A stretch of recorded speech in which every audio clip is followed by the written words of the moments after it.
in Emporium. In the Philippines, I want to say magandang umaga ho sa inyong lahat. And for the people in the US watching this live at the Emporium, good evening, everybody. Thank you for taking the time to at least check it out. Check us out. Emporium is a unique US base, the first of its kind. Okay, the first of its kind. It's a Philippine-made and inspired product showroom and global business center. And its purpose is to create awareness as well as sales opportunities for Philippine-made products, services, and investments in the US market. And Emporium is actually a physical place. Like I said, that's where I'm at right now. It's located at 3250 Wilshire Boulevard, number 602 in Los Angeles, California. So if you want to come and visit, please do so. We welcome you. Just go ahead and let us know when you're coming. Thank you. But what the Live Emporium is, this is one of the tools that we use to create the awareness, the sales opportunities by people watching, and hopefully organically, or what we're doing on social media is reaching other people. And I think it is. At the end of the day, what we want is that awareness creation. Okay, so that's what Live at the Emporium is. And today it is packed full of amazing stuff.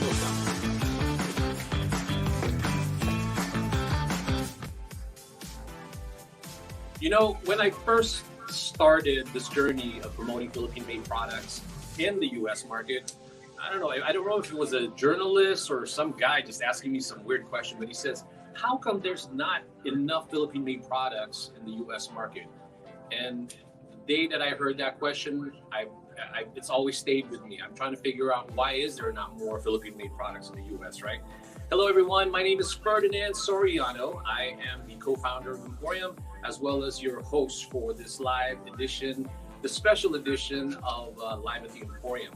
And to me today, it's going to be an interesting, basically show, okay? Because when we've got some really good professionals. Now we're billing the whole thing, or we're sort of promoting it as a fun, live, and no filter.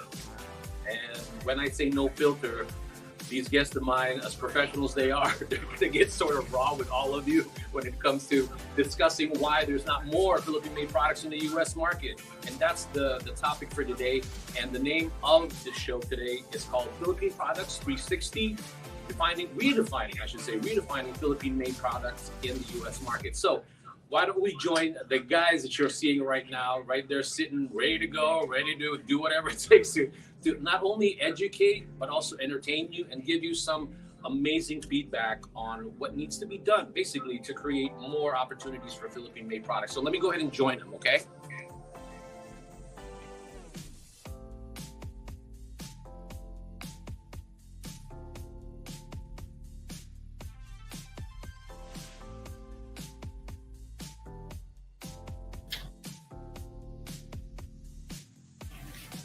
All right, guys, you are live. So why don't we get the conversation started?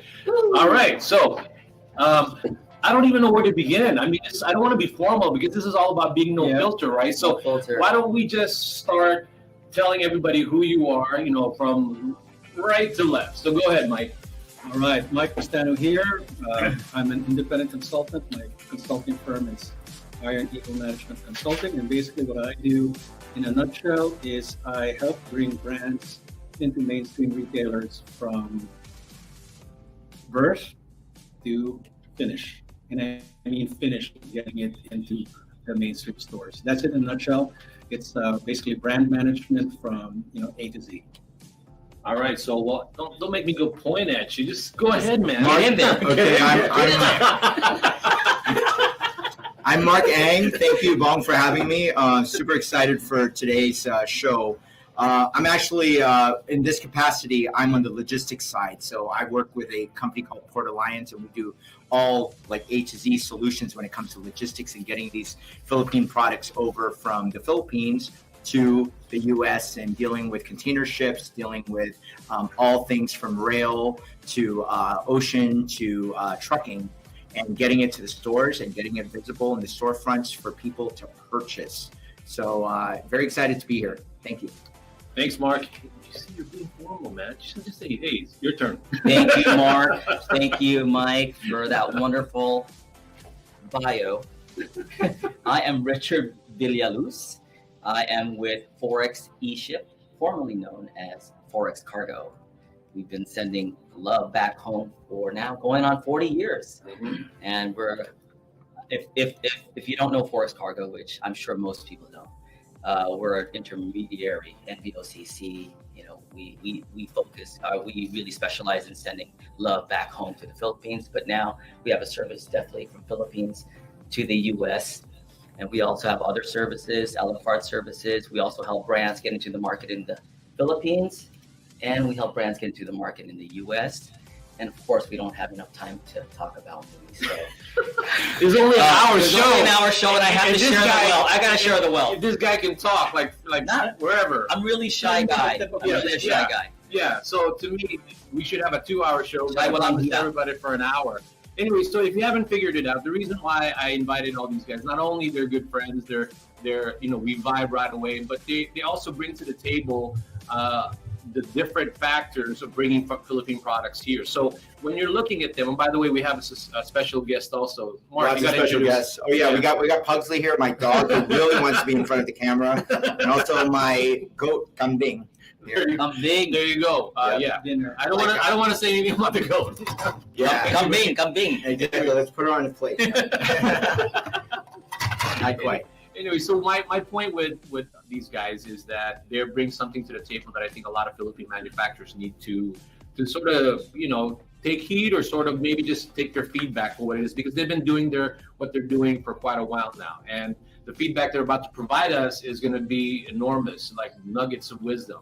So why don't we get right to it? And the whole premise of today is not only to educate, like I said, elevate, and also empower, but we're also here to hopefully entertain. So if you're watching this and you want to tell us where you're watching, that would be great, so we can get an idea of what you guys think and where we're reaching. Now let's go ahead and start. Now, when I first started it, I said, how come there's not that many Philippine-made products? And this was back in 2013. To a certain degree, that comment, that's a loaded question. There has been Philippine-made products, but it hasn't made that same impact as all the other southeastern countries in the Philippines, the U.S. Some of these products, right? So that's why I think the question was asked. Now, the first question I want to go ahead and ask, and let's just throw it out there, and whoever wants to respond, okay? So the first question is more like, in regards to branding and packaging, what are some of the effective branding and packaging strategies that can help Philippine-made products stand out in the crowded U.S. market? That's a big deal, because it's one thing to take it, you compete with your Southeast Asian other countries, but also all the ones that are already here. So, anybody wants to jump in, go ahead and do that. Well, packaging. Yeah, Good thing I know you got started packaging. out Yeah. So Because I have a lot to say about that, which may not be enough. But along to your point, when you said something you wanting to get more Philippine products in, and I've been thinking the same thing too for over a decade. The biggest opportunities I see are in improving the packaging to where it's for the mainstream American retailer, okay, and the mainstream American consumer, because the packaging that's being brought over here, from what I've seen in the earlier years, is it caters to the Pinoy consumer, even though they're here in America. But if you want to cross over to the mainstream one that just wants to get an idea of what Pinoy culture is about, you got to put your thinking hat on and think about how that package is going to look for the non-Filipino. Yeah. Well, again, it's so when I speak to brands, right? Yes. And what you're saying is valid. But when I speak to brands, I really ask them, are you targeting the Filipino diaspora? Right? So that's a big Yes. question. So that's an important question. And most really don't know what to say, honestly. They just want to get into the US. They just want to be in the US, A lot of them don't have the bandwidth to be here. A lot of them don't have the experience, right? So that's why we're here Yes. to explain. But so if you're targeting the Filipino diaspora, this is wonderful. Yeah. By the way, these are all Philippine made products. These are wonderful. Yeah. I have to tell you, the first gen myself, and I'm a first gener. So this caters to me, right? Yeah, so this totally. caters to me because it's so. The reason why is look at Island Pacific and Seafood City. It's very successful. What? I didn't hear you. What did you say? Yeah, I'm not gonna have a shameless plug. Okay. But it's just it's there. Like I actually am drawn to these types of products. I go when I go back home, I bring this stuff in my maleta, right? So and that's why we have this, the new service being a ship with Forex, where people that want products from the Philippines that really want that can get in Seafood City. They order this. So really, that's another question that you would ask. Yeah, for me as a consumer, I look at this and I go right away. It's limited to Ranch 99, and obviously the Filipino supermarkets. But I think a great example is Mike and I got so excited when ube ice cream was made available at Trader Joe's. And if you looked at Trader Joe's packaging of the ube ice cream, it was very mainstream. It looked like the other stuff that was on their shelves, leading people that normally would never look at that product to go pick one up. And I think, even as simple as font, colors, the simplicity of that packaging versus, say, a Magnolia or Selecta ube ice cream. Right. It was very just like the words, and the purple background, and sold in pints. Right. It was good to go. So people can pick it up along with their vanilla. Did you feel that it still had that ethnic? Because the ube, that's very Filipino, right? Ube. It took out the ethnic. It took out the ethnic. Okay. Completely. So how does that make you feel though? Like as a American Phil-Am consumer? I feel that the ube is strong enough and unique enough and Filipino enough that it can stand on its own. Yeah, okay. There are some products that I feel like it's going to be like that, right? But at the same time, I'm bottom lining it sometimes. You want to get into this market, make some money, make some adjustments. Right. If you have to, because at the end of the day, you're here to create the livelihood. That's always sticks in my mind. So whether you adjust it or not, or you want to have your own products the way they are, that's fine. But at the same time, you have to be open to it. And that's what I've always said to the manufacturers, because certain products, the way they're packaging, like fonts, and then the wording sometimes. A word in the Philippines might not translate over. Yeah. You're exactly right. Yeah. Yeah. I don't know. The humor in the Philippines is very different to the humor here, obviously, right? And then, like this, roasted pilinat. Yeah. I have no freaking idea. If I didn't know what a pilinat was, I would. Right. What is that? Yeah, and actually, like going back to that discussion right now, talking about pilinats, the one that brought the attention to the pilinat actually was not a Filipino company when I first encountered it about 6 years ago. It was actually a couple of American guys that went to Bicol and stayed there for a vacation. And then next thing you know, they came up with recipes, and then they brought it here to the U.S. And then I met them at the show, at the Expo West show, and I'm like, wow, it's like I felt like, this like a colonial takeover, right? It's like what happened with coconut. It's all the imperialists took over again. So that's. But to your point, there is a huge market. So whether you want to just tackle the Asian Filipino market, or you want to go big. If you want to really go for that home run, right? And get into like Walmart and bigger supermarkets, then you got to put your thinking cap on. But as you said, we want to bring more Filipino products in the mainstream, and the more we're able to sift through, and then look at okay, is this packaging going to fit? It may, because I've seen the type of packaging already work in Walmart, because they bring in the chippy, they bring in the clover chips, they even bring in the chicharron. Right. So there's really not a lot. Speaking of that, I mean, can you expand on the recent one that you did? I mean, you attended a Natural Product Expo where they actually, how big that sucker is and what they were talking about, the Philippine products? Yes. The recently finished Expo West last month, it's the world's biggest trade show for natural products. So natural products means like food stuff like this. Organic. Yeah, natural organic supplements. And there was about 80,000 attendees and I think 3,500 exhibitors from all over the world, and a few Filipino companies here and there, which to me is we're getting beat by there was a pavilion entirely for Taiwanese products, right? That's another discussion. Yeah, altogether. yeah, Why are we getting beat? Right. Why the F are we getting There beat? was more than a handful. There was about a dozen, more than a dozen. But All right. go ahead. But it was more fragmented. And what I saw was like there's opportunities because we have great products. We're the leading producer of coconuts, we're the leading producer of like ube and moringa. Oh my gosh, like this got me really a little bit stirred up.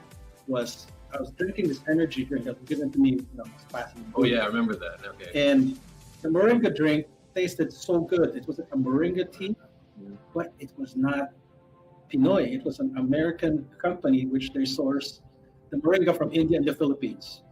And like it looks like it was neatly packaged in a red, kind of like a Red Bull can. And like, wow, there's opportunities in moringa because it's really going mainstream now. If people don't know what a moringa is, it's right to your left there. Yes. Yeah. So those are some of the moringa products. Yeah. These are mostly tea. The one that you're talking about was mostly what, like a drink, like an energy. Ready to drink. Yeah. Just like just like this one here. Yeah. But that's not ready to drink because I actually opened one and it was. I was halfway through it. I think you got the wrong one. You got the concentrate. I got the concentrated. This is the one that you were supposed to drink. Oh my God! Yeah, we're gonna here. Go ahead. Okay, but I loved it because I love sweet stuff. So that worked. But let me try how it's meant to taste because I was okay. Is that really that? Oh. All right, so that's mine. And This is from a company called M2. M2. It's made out of malunggay, okra. Right, and the superfood And has been ginger. around. Yeah, okra really attracted me. Okay, cheers, guys. Yeah. Okay. Cheers. Okay. Moringa tea, okra too. When I very first good. tasted it, it reminded me of Snapple or a sweet tea. Yes. Right? It's very I don't know. It's For all the really people, good. It's yeah. It's got So a hint of moringa. this is what I guess you're talking about to a certain level. Okay. Obviously, everybody will have different varying degrees of opinion about the ingredients and how much is this, how much is that. Right. And it's encountered that. But anyway, to get back on track, to me, the thing that I always just am fascinated with the way products are marketed is, like I said, there's always going to be a need to tweak the product, right? Yeah.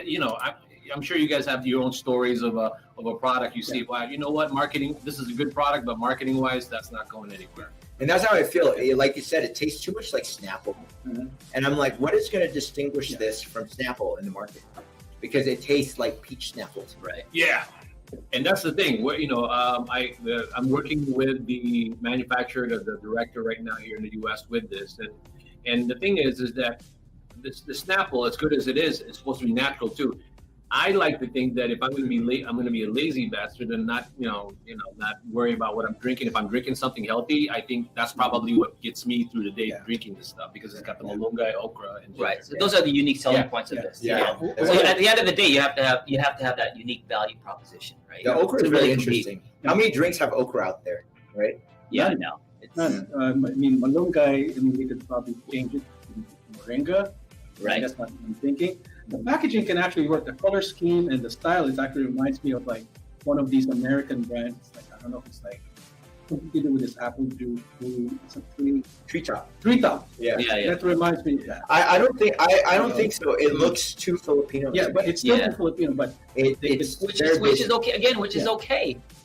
yes, Again, who are you targeting, right? Right. If these brands really just want to get in here and want to partner with a distributor and they just want to distribute through the channels of the Filipino supermarkets, Then that's a winner. that's a winner also. Mhm. You know.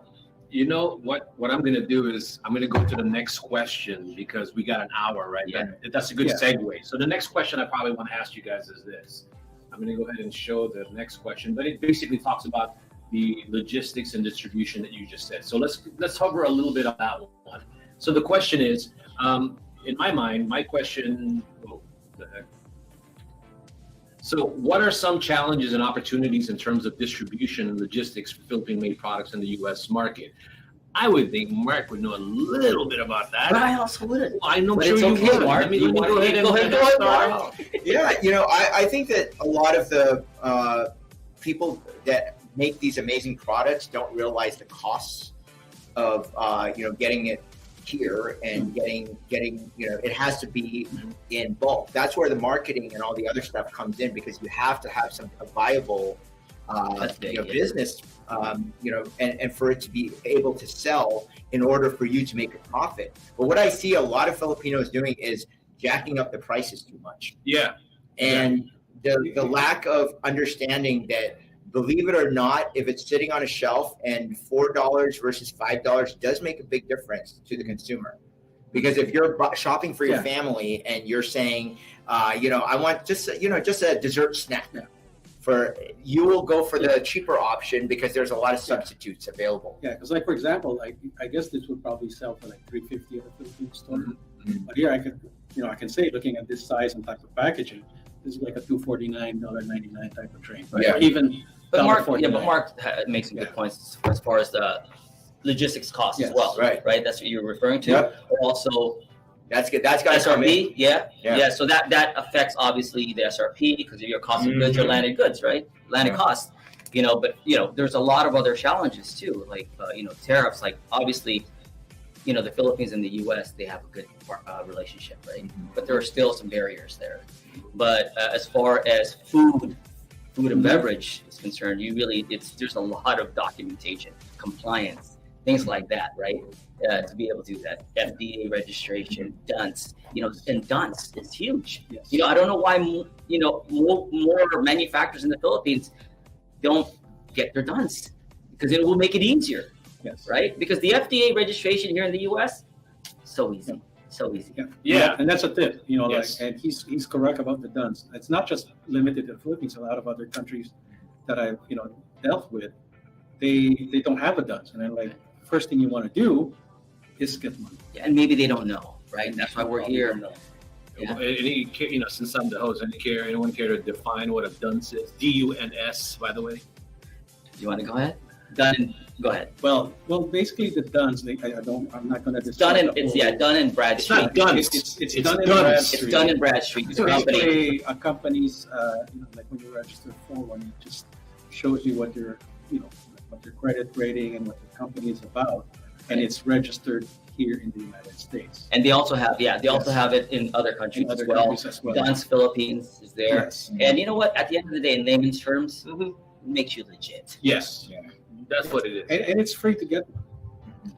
Here, let's retract that a little bit. Hold on.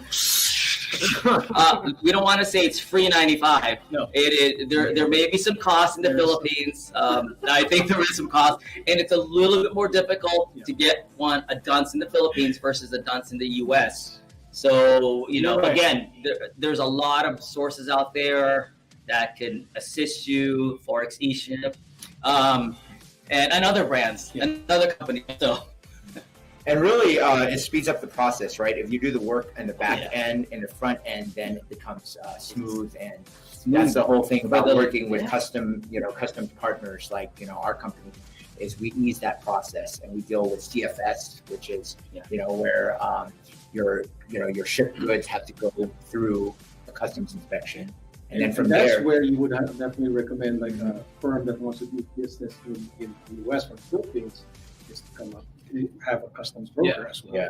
See, I feel like when the stuff that I've gotten from manufacturers, some of their questions are all legit, of course, but I feel like their pain points is one, not knowing who to trust here to use, right, for freight forwarding. And that's why we always try to strive with making sure that we vet the people that we work with. But I feel like some of the challenges is not really getting an idea. At least reach out to a freight forwarder in the Philippines, right? If you're in the Philippines right now, talk to them or even talk to Mark, get a quote on how much it would be. Because at the end of the day, you're trying to figure that out too, logistically, because that's where the pricing that they just mentioned earlier. Because sometimes, hey, I'm going to send my product there, and then, you didn't realize the tariff was going to be X amount of dollars. And by the time you figured all this shit out, excuse my language, but it is shit out, then boom, there goes my margin.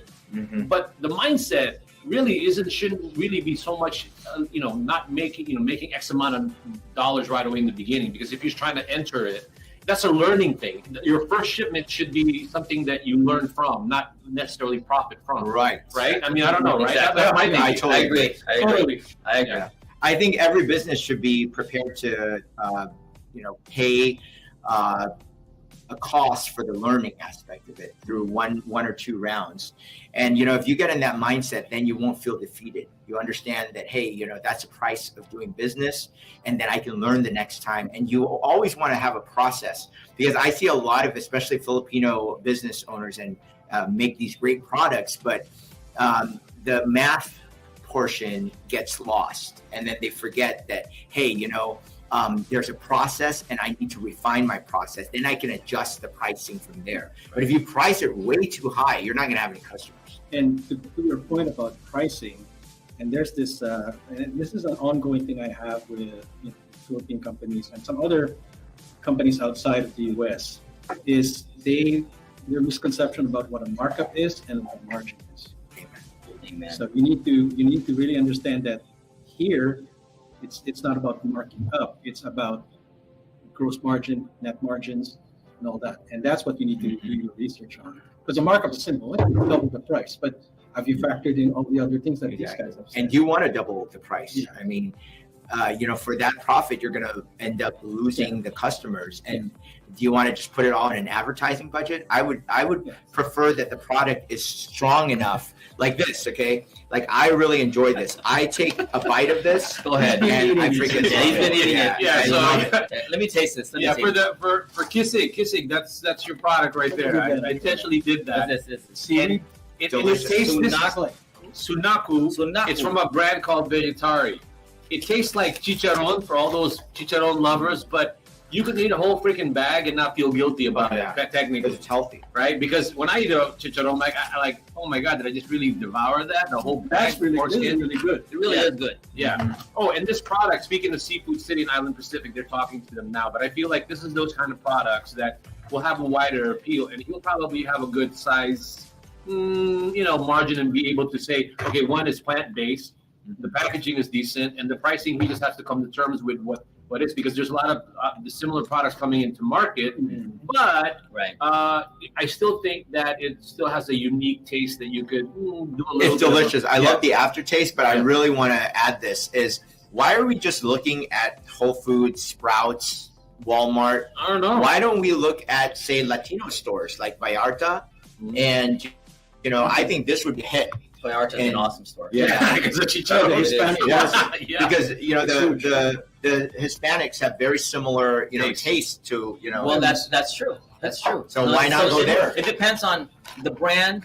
It depends on the relationship with the local distributor here in the U.S. The peely nuts too. They roast them. Do we taste that too? Right. It depends on who they speak to. Like they speak to a Mike Pestano type of guy. We got Pinoys going to the Hispanic markets, and they're buying chicharron there. But have you noticed that too? That's why I'm saying to you, the opportunity for Philippine-Made products, especially if you know what you want, it can actually cross over in certain markets. Like I said, the Hispanic market. Right?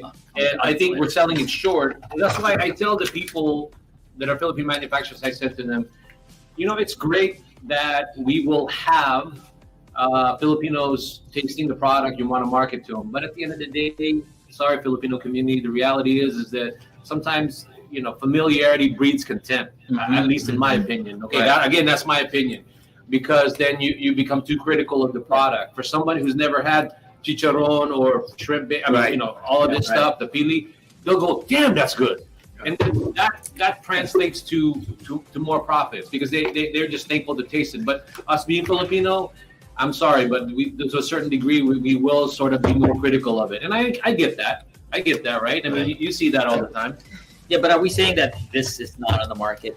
There are. And obviously, if you went to Expo West, you'll see that there is. I'm not saying it's saturated, but there's quite a bit of brands and manufacturers out there with some delicious, like you'd be like blown away, right? But again, depends on your target market, right? That's on your target market, right? So this one is, if this company is actually speaking to Seafood City, then kudos, hopefully they're in there. And I think they need to do some updates on the design, because this definitely looks like a Filipino branded. But I think it's very simple. All you have to do is simplify, change the font, Yeah. and this could be very marketable to Yeah, mainstream yeah, stores. especially like something like, like more of like a. I actually like the tasty logo. The vegetarian is that already a We very good changed logo. the font could be Yeah. played around with, on this one. But that's definitely for those people that like plant-based stuff, the organic foods.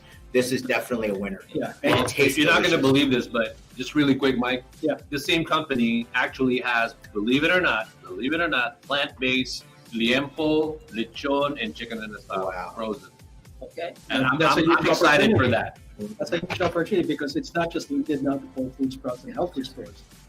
Every grocery that I talk to, Vegetarian. they're looking for sustainability, Mhm. plant-based, healthy lifestyle. Mhm. That's, especially from what happened in the last few years. Now they're making it more emphasis on like giving people better choices, even though you're not claiming to be a health food, in itself. But just a few tweaks in there can fit that. Oh, I agree. Yeah. And before, I'll end that question with logistically, again, the challenges. I feel that one, it's a challenge, but it's just a matter of education, really, because some of the things that I've encountered through the years is that, okay, I ship the product here. Maybe I don't have a big presence yet, or I don't have a deal, right? And that's one of the actually things that Emporium is trying to do is bring products in here slowly but surely. Really educate yourself on the classification of your products, the taxes of the products, because those are going to be the critical part of trying to figure out what your expenses will be and how you're going to price it. And then, casually look in Amazon to see what's priced similar to that. Speaking of Amazon, Exactly. Right, here's right. my Amazon guy. Yeah, he's the guy. Okay, so that's why I kind of segue that over there. But legit, okay, we'll go into the next question. But that's what I want to end with, the logistics part, because that's going to play a big part in how you guys are going to price your products. Right. Okay. So the next question, let me go ahead and pose it on the board. This is right up your alley. That's why I set that up for you. Perfect timing. The question is, how can Philippine-made products effectively market themselves in the U.S. market, especially in the area of social media and e-commerce? Take it away. Bam. Man, it's you, man. It's you. me. Yeah, it's you. Again, it's with the pricing and if you're focusing on Amazon, again, the target markets could be very broad, right? So you have the Philam, you have the diasporas. The opportunity is endless. So when I focus on brands in the Philippines, whether they're export ready or they look very Pinoy, I myself, I'm actually looking for the more Pinoy because of that. That's my strategy at that point. Well, Okay, so that's my strategy at that point. Mhm. Okay, there's another aspect to it, that we can get into. Obviously, that's another conversation, or it could be a conversation that we can have now. But but Philippine products that they sell, let's just say at a drugstore in the Philippines, that's very popular. That's not offered here. People are looking for that product, so I'm going to list that product on Amazon, right? So whether it's the brand that's going to be coming over, or if it's an individual here who wants to sell on their own Amazon account, who want that business, Mhm. that's what they need to focus on. That's what they need to think about, what their strategy is really, right? So, but I don't really see any challenges as far as selling it on social media or other third-party marketplaces. It's really the challenge is really getting it here. Yes. Logistically, Yeah. the cost. Do you have the finances to scale your business? Right.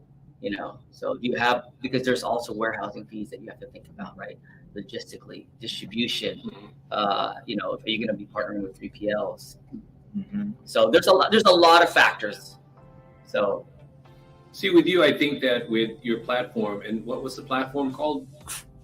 Colo Pacific. There you go. Yes. This platform, you just check it out, because I always want credibility and for you guys to vet what we're saying here. And Richard is amazing what he does. This guy stays up late making sure certain products, and I get what he's saying in terms of what He likes the Filipino stuff, but he's not technically marketing it to Filipinos. Yeah. So that's the thing.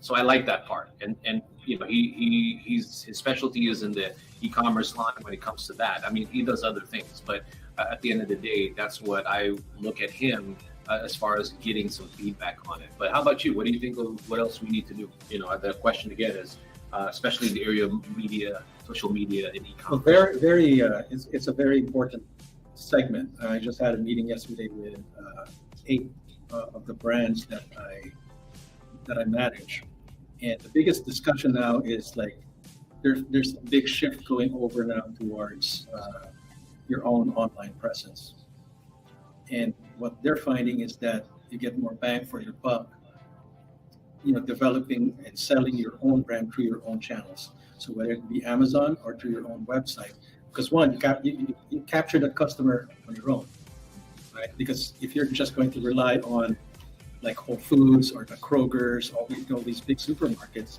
what we're finding is that yes, it's important to get into the brick and mortars, but that where the world is heading right now, and these are American companies that I'm talking to, they're seeing the shift where that's why it's so important. Okay, that you have a presence on Amazon, but then that's where the social media influencers. Actually, these companies actually pay social media influencers to pitch different types of products. So you really need to get up to speed with your TikToks, with your Instagram, Facebook. It's kind of you still have it there, but based on what you've also experienced, where you get more bang for your buck, doing Google SEO, Amazon sponsored ads. That's where it's heading, and that's where the opportunity is for Filipino brands, wherein like you don't have to pay somebody $150,000 to just figure out how to get into the American market, and some companies have actually done that, paid $150,000 and got no results out of it. Right. Like, I think as a consumer, I really look at, these days, everything is Yelp, right? It's social proof. It's when people will say, oh, this is good, and that makes me look at a new product and try something new when it's a recommendation from a friend. And so the world has shifted from a real top down, like you said, people paying $150,000 for an ad campaign. Yeah. That's almost become obsolete. It has to be bottom up. It has to be user crowdsourced. Yeah. And that's when there's a good product now, is that word of mouth. Yeah. And we're seeing that more and more. Yeah. Yeah, no, but at the end of the day, every valid point, strong online presence. Mm-hmm. Okay. If you don't have any followers on your social media, get your family and friends. Get it going, organically, just get it going first. Don't spend money to get those likes. And then leverage influencers, like Mike said, leverage influencers. SEO is so key. You have to have a strong website, first of all, first and foremost, very information driven, right? So, because that gets you on Google and gets you the backlinks, on your social media. If you have food, put recipes there, and then, attach your brand to it. And then you'll have backlinks too, especially on your website. Have the recipes on your website, have a blog, right, on your website, and that will create backlinks that will take customers like myself. So in order to do that, you really need to know your selling points. Yeah. You need to know, and it can't be like, oh, I'm the greatest at everything, right? Focus on 2 or 3 things that really make your product, strong and that's going to click with the users, right. And then highlight the crap out of it. Right. And there's an actual experience that I got from Expo West last month when I actually presented to one of these big national chains. And one question she asked me, aside from tearing apart the packaging, which I'll tell you guys later, first thing she asked is like, how many total followers do you have across all social media platforms? And I'm like, I had to be honest, and I said, it's under 1,000. And she looks at me, under 1,000. And is that in the US? And I said, no, it's in another country. She says, I don't care if it's the best thing since sliced bread, but if you don't have any followers here in the US, how are you going to expect to drive business into my stores? And I'm going to put a lot of space and investment into your brand. Tell me how you're going to do that. What is your go-to-market strategy? It's, it's tough. Yeah. Whoa, you don't have to be that nasty. A lot of brick and She got mortar. raw on you, man. Yeah, but it's the truth. It is the truth. Oh my gosh, how are you going to drive the American traffic, American consumer? You know, that it's unless you have that really unique selling point or unique selling ingredient, you know, that you know, nothing proprietary, but just something unique, that blend that nobody can emulate, right? Yeah. So I think, you know, when you guys are talking about influencers and things like that, and I, you know, that's all about the marketing budget too that falls into that. It's not the campaign anymore, but now instead of an ad campaign agency, it's going to be more like social media manager that you got to have to be able to do what you guys just said. Yes. And to me, you know, this is a plug for Emporium.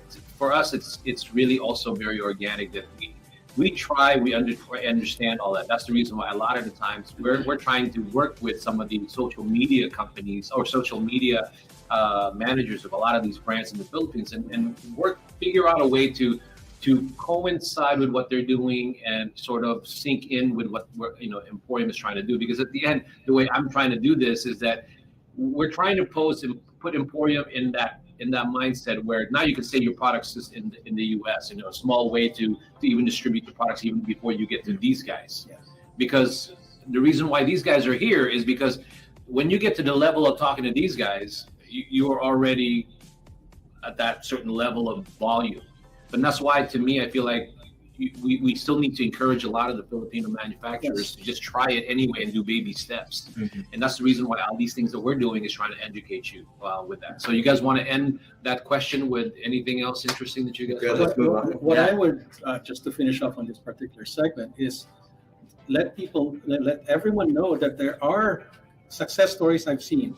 And it's not just from Phil, but they are Phil-Ams, but they took recipes from their Lola, Nanay, and they made it into a successful brand that got into several national chains. And I met one of those brands, and he developed his own following organically here before he got accepted. So don't be discouraged. Like you may have something like a hidden recipe, a secret recipe that may just stick with the palate of people here, and we've seen that at the show. I mean, I saw like at least 10 companies with different chili crisps. Yeah. Oh yeah. So that's just I love them all. Yeah. I'm gonna go interrupt you guys and sort of end that question with this product, right? We're gonna do a taste. Let me down this. Let me get this ice. Clear the palate, gentlemen. But you see, like this product, unique, right? It's ube. That's what it is, ube liqueur. So a lot of people can sort of take notice of this, that this just stands out by itself. Not only if you were here, I'd let you taste, obviously. Yeah, it's so good. But at the end of the day, it's the packaging. The packaging is amazing. The packaging is amazing. Yeah. I have to be honest, I have not tasted this yet. Okay, you got to taste I haven't It tasted looks like a Godiva or something. It does. Yeah, it's You're very right. high-end. You're right. Tastes It a does little look, high-end. it does look More. Godiva-ish. from the packaging alone. It looks like ube. That can definitely go into like. It's definitely. Oh, this is amazing. We're talking premium. Look at That's this. premium liqueur right Yeah. there. You see, but this particular brand, maybe I might be talking out of turn. Holy It has its challenges also. dude. Yeah, right? So, Are you guys end up taking all you want to do more? Dude, I needed a little bit more. I could drink the whole bottle if it's. I'm driving, but Hey, guess who's going to join us today? Who? The Trade Commissioner of the Philippines. I'm patching him in now. All right. All right. So, again, you see the product? It's amazing. The packaging. Hey, guys, is so cheers. it's the best. But if you look at it, it This is has its a- challenges, believe it or not. Okay. There you go. So look at this thing. You could probably think it's dessert, and then you'll be drunk by the time you realize. This is it's amazing. alcohol. It's so good. Okay, so let me go ahead and introduce the Philippine Trade Commissioner, Trade Investment Cheers. Center Commissioner here in Los Angeles, the one and only Mr. El Nar. Hey, Eric, we're drinking your liqueur now. Is that okay? It's 5 Yeah. o'clock somewhere. Yeah, Is this so Eric's good. liqueur? No. That's his. Oh, that's this is his favorite. No, he knows the people that are. Oh, he knows trying the to put peeps? that. Yeah. Oh, wow. Yeah, so he's got two of them, so I stole it from him, right, Eric? That's Yep. national. Yeah. Yeah. You got this. Has got to be. We gotta make this an entire like the iconic drink of the Philippines. Eric, after the show, you and I have a conversation. All right, you and I have a conversation. All right, no, seriously, That's a hit. no joke. Yeah. Even the goat likes it. Look at that. Come on. Anyway, Eric. So go ahead and talk a little bit about yourself and what we're doing here at Emporium, and give us some sort of a perspective on your end as far as Philippine manufacturers, what they're thinking for this year and years to come. I mean, obviously, there's a new administration and a new DTI leader, so obviously we just want to tell our audience a word of encouragement and also encouragement in the Philippines as well as here. Yeah, hi. So I'm Eric. I'm the head of the Philippine Trade and Investment Center in Los Angeles. What we do, am I coming in? Yeah. Okay. So what we do is we promote exports from the Philippines, like those products in front of you, as well as encourage investments from the U.S. going into the Philippines. So I'm glad that you're enjoying all of those, small business products from the Philippines. Very unique, I would say, like ube liqueur. Who would have thought, right? That you could make ube liqueur. And then All I know is tastes like dessert. These guys are going to get drunk soon. I mean, they might start eyeballing that other one that you have. It's not open yet. Oh my God. Yeah, and it's like we're doing pulutan here. Oh yeah. So So that is a legitimate hit. That's delicious. So ube liqueur, that is something that, what I understand, came out of during the pandemic.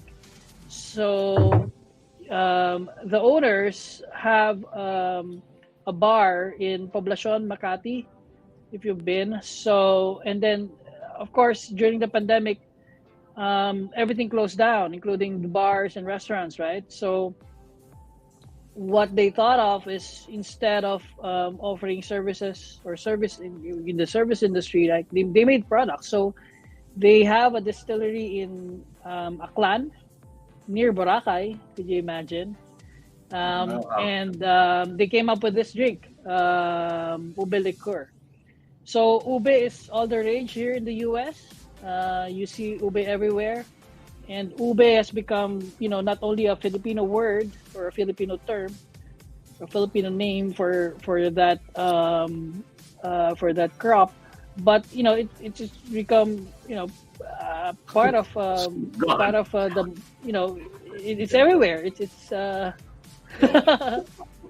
let's see if we could open the other one. I think it's almost gone, Eric. I think it's almost gone. We're eyeballing your other one. So It's almost gone, but it's not gone yet. there. In terms of the new administration, we have an administration that's friendly to the U.S. Our president is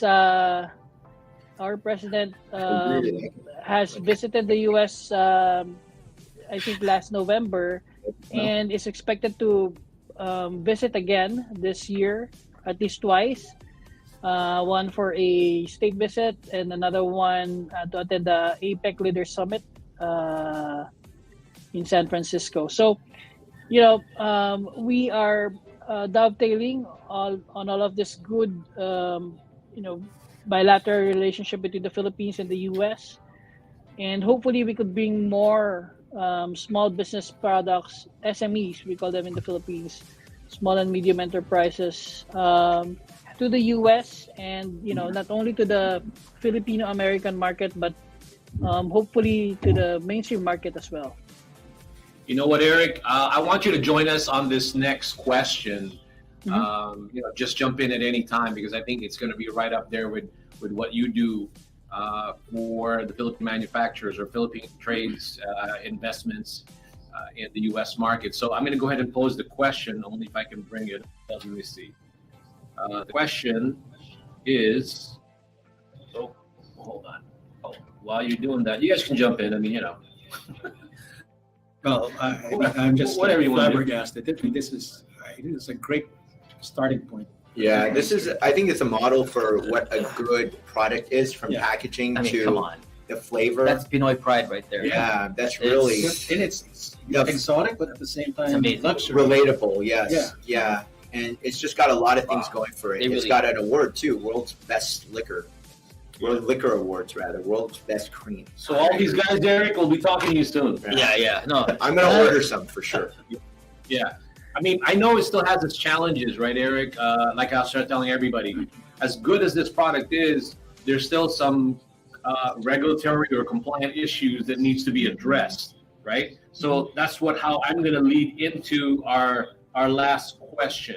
Okay, so the question is, how can Philippine-made products ensure consistent quality and meet the regulatory standards required for distribution in the U.S. market? So, got great product. It probably can command premium pricing because of the way it is, right? Mhm. But now, how do we deal with that, part? How do we, make it compliant to be able to get into the U.S. market? And that's probably one of the challenges that Philippine Products has done. I don't know if sometimes it's budgetary reasons. It could be they just don't know and they need to be more educated about it. I have no idea. Maybe my professionals here can tell us a little bit about that. Yeah. You go Okay, on. so go ahead, Mike. Go ahead, Eric. Go ahead. yeah, so for us, Sure. Yeah. Sure. For us in the government, we help them from the Philippine side. So we have the Export Marketing Bureau under the Department of Trade and Industry. Basically, they help exporters deal with the regulatory requirements in the U.S. And then from our side here in the U.S., when we match them with importers, we make sure that they are aware of all of these regulatory hurdles, especially alcohol, which is heavily regulated. Although it can be daunting, but to an experienced importer, they can easily take care of this. One I would say requirement that is the starting point is the FDA. Regulations or FDA permits. So FDA in the Philippines, as long as they have FDA in the Philippines, US FDA would recognize most of it. So that's they're already halfway, I would say, if they have FDA compliance. And then we help them even with product development, even with packaging. You've been raving about the packaging. We're trying to elevate the level of our products from the Philippines, and we share with them whatever we see in the market. So those are some of the things that I could share, and I'm sure our experts there have a few things also to contribute. Yeah, I was thinking actually that, I think a goal should be to move a lot of the production here. So if you wanted to have an American presence, instead of trying to import the liquor Yes. from the Philippines over here, just have the recipe here and then produce it in an American soil. And then that would bypass all of the need for dealing with customs as well. And then you can also probably have economies of scale if you have a location here. So these are type of things that always think out of the box. But I think that's where a lot of the product developers really need to put their mind in what is the easiest and simplest and cheapest way that I can make my product and get it to the customer overseas. If I can Another quickly option. comment on that. Yeah. Another Sorry. option to what Mark Okay, was saying. go ahead, Eric. No, sorry. I just want to quickly comment on what he said last time. So, in terms of the manufacturing here in the U.S. for Philippine brands, it's happening, especially for products that are banned or not yet accepted in the U.S. For example, meat products. So big brands in the Philippines would have them manufactured in the third country, which is accepted in the US or in the US itself. So yeah, it's already happening, and it's really an option. But of course, for me personally, I would want the products really to come from the Philippines, because when it comes from the Philippines directly, it helps a lot of people have employment. It redounds to our economy. It gives a lot more value, I would say, to the Philippine people. Not to discount that option, and it's also important to consider that, especially when you're brand building in the U.S.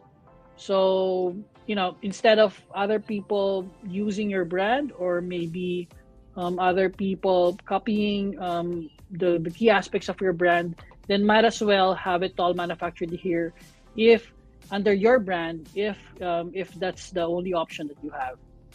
Yeah, go ahead. No, I'm about to say something, sir. I agree with both Mark and Eric. I actually agree, because I've had experience with a few brands and manufacturers that actually had the opportunity to do what Mark said and what you said. Mm-hmm. And with ours was with a meat company in the Philippines, and we had the recipe.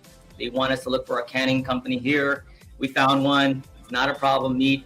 But the thing is, we were like, most of our consumers and my consumers and our clients, and myself included, really wanted the authenticity of that. It's going to be the same. Yes, the recipe is going to be the same, but the meat's going to be different.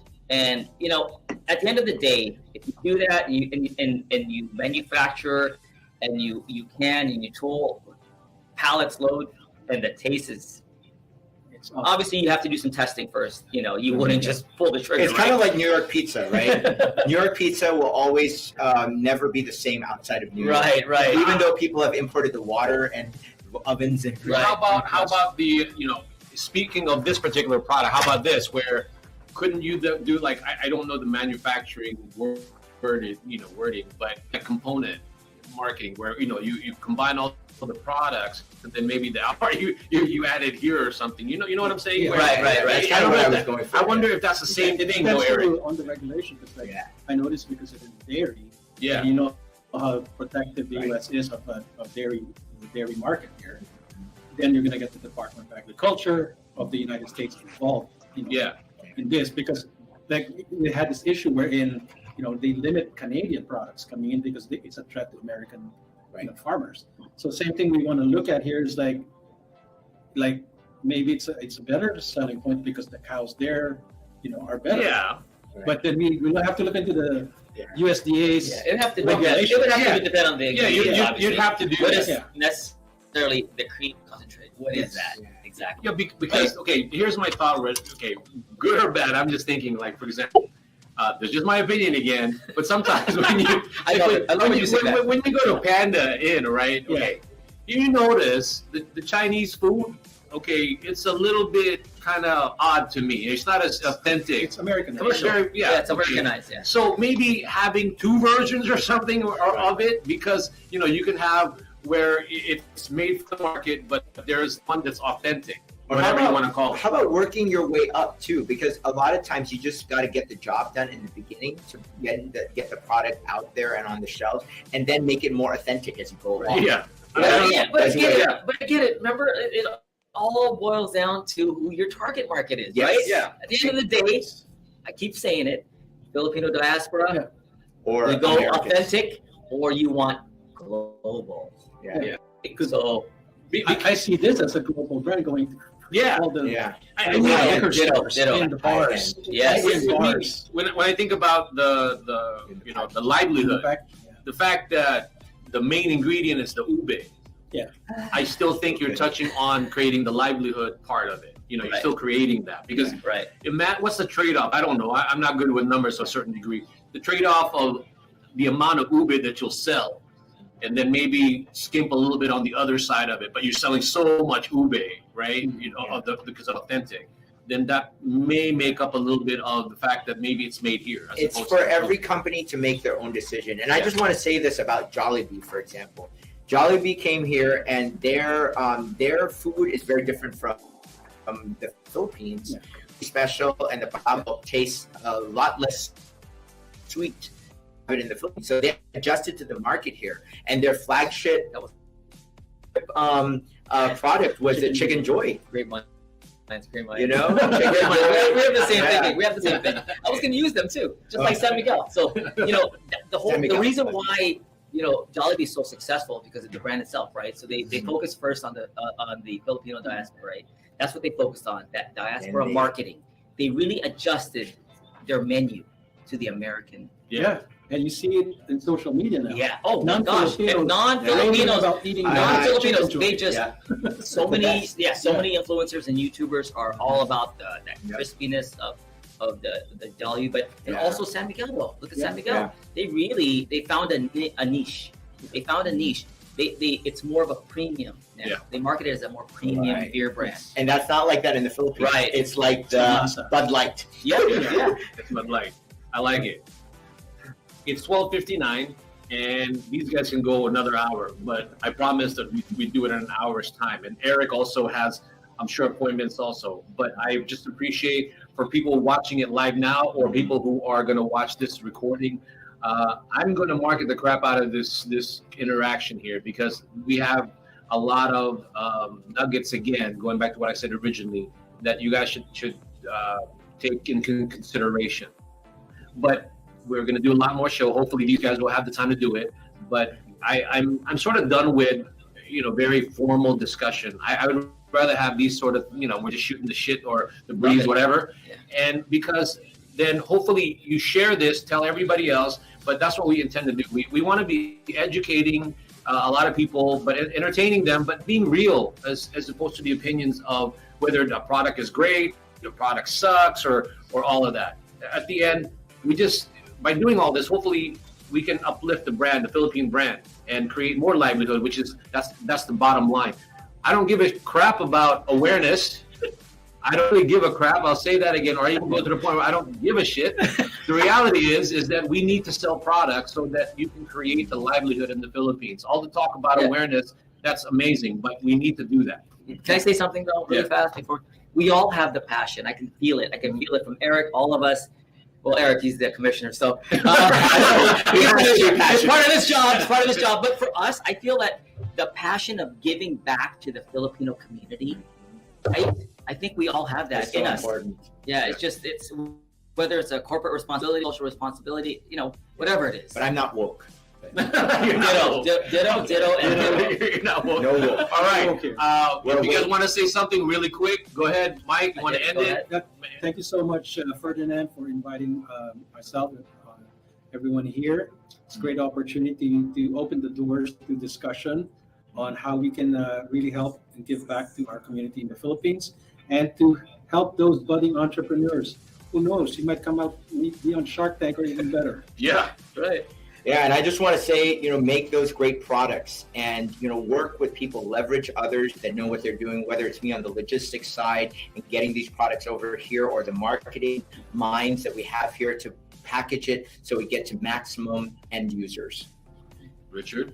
I said what I said about the passion, giving back to the Filipino, but at the end of the day, if you haven't subscribed yet, subscribe. Smash that like button, share, hit that bell, so can share. But we really thank you, Ferdinand. Thank you, Eric, for having us here. Thanks, it's awesome. Eric, you want to say something before I end the show, my friend? Sure. And I would apologize on behalf of Ferdinand. That's not his usual choice of words. It's really the Obelicor maybe talking, but. Honestly, I think more than the Ubilicor, it's the passion. It's his passion to promote Philippine products that's really talking, and it shows. No, it was. Thank you for having me. Yeah, it was. Yeah, the Baileys. No, but it's really good. I mean, I just say that because at the end, I've been doing it for a while, and I see the struggles of some of the Philippine manufacturers to get into the market, and awareness is critical. But in the end, we have to always drill down, how do you sell it? Basics. The basics of it. Because it's just like when they were in the Philippines, when they first started their business, they needed to understand how to do that there. But now they just have to understand, go down to the basics and do the same way. How do we do that? How do we create those buying opportunities for that? But Eric, thank you for being, a sport. Thank you for giving us your time to give us perspective on the Philippine trade and investments. The status there and what they're trying to do. So with that being said, I hope you guys will continue to tune in. Our next show will be about live selling, next week, and then we're going to be attending a pop-up event in San Diego where we get to promote these products at an actual pop-up event. And those are the little marketing things that Emporium is constantly trying to do and figure out, trial and error, and how to promote Philippine-made products and be cost-effective and hopefully sustainable. So with that being said, guys, I will say bye-bye. Bye. Take care.